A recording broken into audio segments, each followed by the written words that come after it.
आज हम एक सफर पर चलेंगे, समय में पीछे, एक ऐसी खोई हुई दुनिया में जिसकी कहानी हमें ईंटों, मनकों और हड्डियों से मिलती है।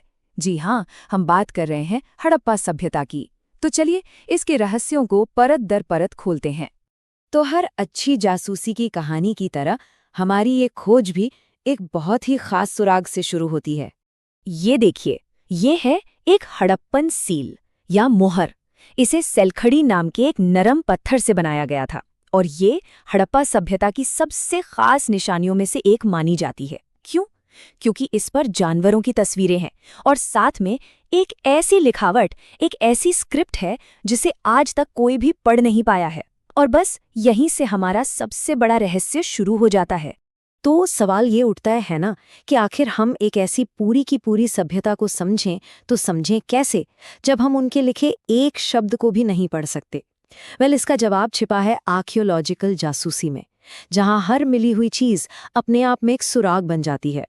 तो चलिए इस एक मोहर से आगे बढ़ते हैं और देखते हैं कि ये संस्कृति आखिर कितनी कितनी विशाल थी। क्या आप सोच सकते हैं, 2000 से भी ज्यादा?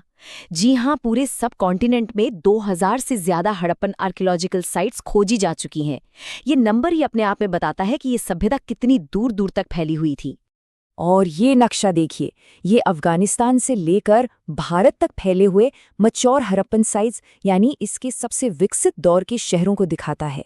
इसको देखकर साफ अंदाजा हो जाता है कि ये अपने समय की कितनी बड़ी ज्योग्राफिकल पावर रही होगी। अच्छा, अब जरा इसे टाइमलाइन पर रखकर देखते हैं। ये सभ्यता कोई 100-200 साल की कहानी नहीं है, बल्कि हजारों सालों तक चली थी। इसे समझने के लिए हम इसे 3 हिस्सों में बांटते हैं। अर्ली हड़प्पन, फिर आता है मैच्योर हड़प्पन, जो इसका गोल्डन पीरियड था, सबसे विकसित दौर, और आखिर में लेट हड़प्पन का दौर। तो अब शुरू होता है असली डिटेक्टिव वर्क। चलिए पता लगाते हैं कि रोजमर्रा में इस्तेमाल होने वाली मामूली चीजों से उनकी पूरी जिंदगी की तस्वीर कैसे तैयार की जाती है। अब जैसे वो खाते क्या थे, इसका पता आर्कियोलॉजिस्ट लगाते हैं जले हुए अनाज के दानों और जानवरों की हड्डियों से। उन्हें खुदाई में गेहूं, जौ, दाल, चना, तिल जैसी चीजें मिली हैं। और सिर्फ यही नहीं, मवेशी, भेड़, बकरी जैसे पालतू जानवरों की हड्डियां, और तो और मछली और पक्षियों के अवशेष भी मिले हैं। इससे उनके खानपान की पूरी तस्वीर साफ हो जाती है। अब जरा इस सुराग पर गौर कीजिए। ये मिट्टी का बना एक बैल का मॉडल है। देखने में ये शायद एक खिलौना लगे, लेकिन ये सिर्फ एक खिलौना नहीं है, ये एक बहुत बड़ा इशारा है। इस छोटे से मॉडल से आर्कियोलॉजिस्ट्स क्या अंदाजा लगाते हैं?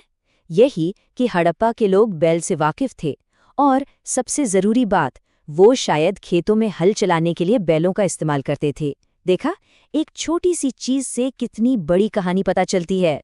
और ये रही एक और अहम चीज, ये है एक चक्की जिसे सैडल क्वर्न कहते हैं।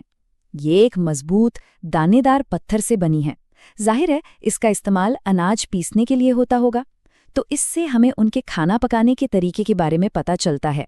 ठीक है, अब हम उस सबूत की तरफ बढ़ते हैं जो शायद हड़प्पा के लोगों की एडवांस सोच का सबसे सबसे बड़ा सबूत है, और वो हैं उनके शहर।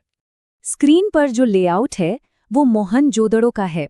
ये प्लान्ड अर्बन सेंटर का एक परफेक्ट एग्जाम्पल है। अगर आप ध्यान से देखें तो शहर साफ तौर पर 2 हिस्सों में बटा हुआ है। एक हिस्सा है सिटाडेल, जो छोटा है पर ऊंचाई पर बना है, और दूसरा है लोअर टाउन, जो काफी बड़ा है। और ऐसा नहीं है कि ये शहर जैसे तैसे बस गए थे, नहीं, हर चीज प्लान्ड थी। ईंटों का साइज तक स्टैंडर्डाइज था, मतलब एक ही रेशियो की ईंटें हर जगह इस्तेमाल होती थीं। सड़कें और नालियां एकदम सीधी, एक दूसरे को 90 डिग्री पर काटती थीं, जिसे ग्रिड पैटर्न कहते हैं। और सारे घर बड़े बड़े मिट्टी के ईंटों के प्लेटफॉर्म पर बनाए जाते थे। ये सब एक जबरदस्त प्लानिंग का सबूत है, और क्या है। लेकिन शायद जो उनकी सबसे कमाल की, सबसे रेवोल्यूशनरी चीज थी, वो थी उनका ड्रेनेज सिस्टम।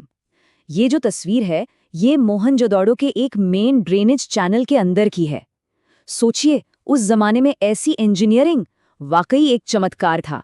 यहाँ तक कि आर्कियोलॉजिस्ट अर्नेस्ट मैके ने इसके बारे में कहा था कि ये अब तक खोजी गई सबसे कंप्लीट एंशिएंट सिस्टम है। ये एक छोटी सी बात नहीं है। इससे पता चलता है कि वो लोग साफ सफाई और प्लानिंग को कितनी ज्यादा अहमियत देते थे। शहरों की बात तो हो गई, पर इन शहरों में रहने वाले लोग कैसे थे, उनका समाज कैसा था?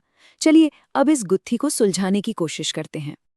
अच्छा, समाज में कौन बड़ा था, कौन छोटा, ये पता लगाने के लिए आर्कियोलॉजिस्ट अक्सर कब्रों को स्टडी करते हैं।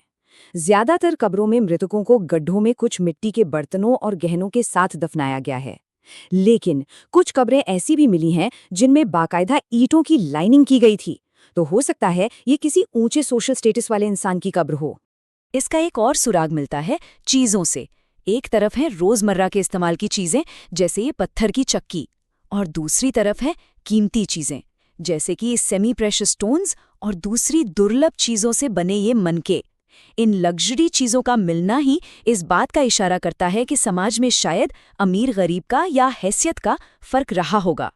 तो इतनी सारी बातें जानने के बाद चलिए घूम फिर कर वापस वहीं आते हैं जहां से हमने ये सफर शुरू किया था, हमारे उस पहले रहस्य पर। और ये रही वो रहस्यमयी मोहर।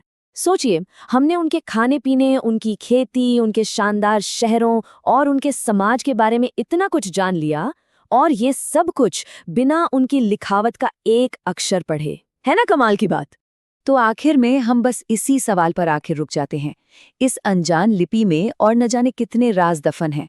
और यही बात हमें याद दिलाती है कि इतिहास कोई बंद किताब नहीं है।